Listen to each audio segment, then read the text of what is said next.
Abu Huraira radiallahu anhu a dit, quand Allah permit à son messager de prendre la Mecque, ce dernier s'arrêta au milieu des gens, loua Allah et lui rendit grâce. Puis il dit, assurément Allah a mis la Mecque à l'abri des éléphants, mais il a autorisé à son prophète sallallahu alayhi wa sallam et aux croyants à la prendre, c'est-à-dire le jour de la victoire. Avant moi, nul n'eut la permission de s'en prendre à elle. Après moi, nul n'en aura la permission. À moi, elle me fut permise seulement durant 1 heure ou un moment de la journée.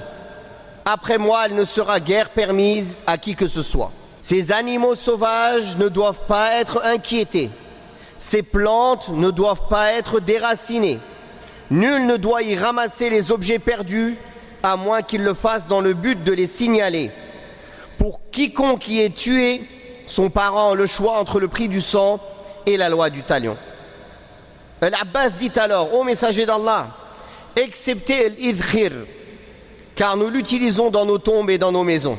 Et le prophète sallallahu alayhi wa sallam dit, excepté l'idkhir.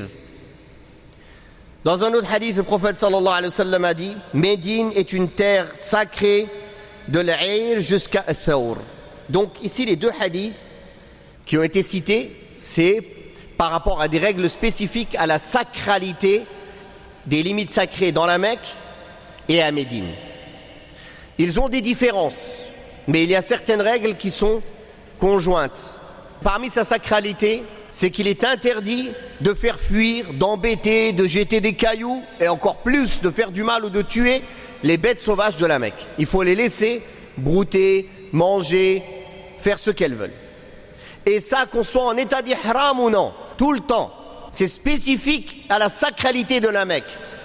Car Allah tabaraka wa ta'ala a dit que celui y entre, kana amina, wa man dakhalahu kana amina. Tous ceux qui y entrent sont en sécurité, même les bêtes. Même les bêtes. C'est pour cela que, même à l'époque de l'Jahiliya, avant l'islam, tellement les Arabes donnaient de la sacralité à la Mecque, s'ils trouvaient le meurtrier de son père dans les limites sacrées de la Mecque, ils ne le touchaient pas, jusqu'à qu'il sorte des limites sacrées de la Mecque. Donc quand le prophète sallallahu alayhi wa sallam est venu à la victoire de la Mecque, a conquis la Mecque, les gens auraient pu croire que cette règle est abrogée, parce qu'il est entré avec des armes, n'est-ce pas? Bon, il n'y a pas eu de bataille, alhamdoulilah, ils se sont rendus. Mais il est rentré avec des armes, il a conquis la Mecque.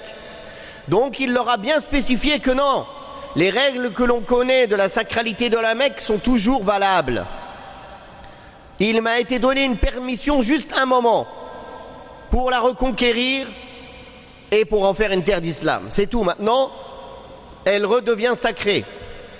Elle n'a jamais été autorisée à quelqu'un avant moi et elle ne sera jamais autorisée à quiconque après moi.